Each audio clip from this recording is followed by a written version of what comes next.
Most of us will stand at our own crossroads at some point in our lives. Moments when we must decide whether to stay where things are familiar or to step forward in faith with God. I remember a moment like that in my own life. It was 2017. I was living in Michigan, but traveling down every month to Ohio to visit a new grandson.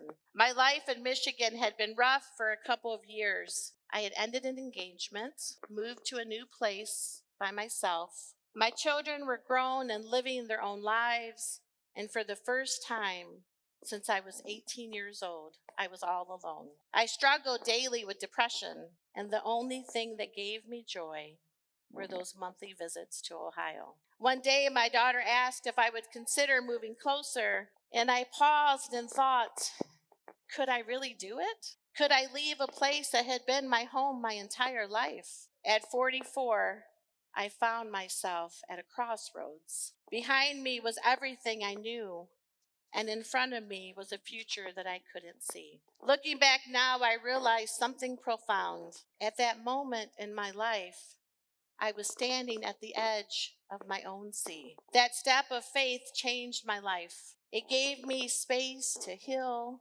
from a painful season. It led me to visit and join a new church, which then led me on a mission trip to Haiti, where I witnessed a glimpse of what the kingdom of God could really be. A place where people from different nations, languages, and backgrounds came together to worship and serve.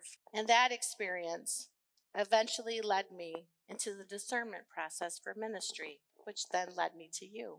I believe that faith often feels like standing where the ground hasn't opened yet, but trusting that God will make a way. As the Israelites stood at that shoreline crying out to God, Moses said, "Do not be afraid, stand firm, and see the deliverance that the Lord will accomplish for you today." But then God said something surprising and told Moses, "Tell the people to go forward, because the one who calls us forward is already gone ahead of us." As we continue through this Lenten season, we're reminded that God's call to move forward is not a one-time event. Lent invites us to stand at our own wilderness crossroads, to let go of what is comfortable, and to trust God's presence in the unknown.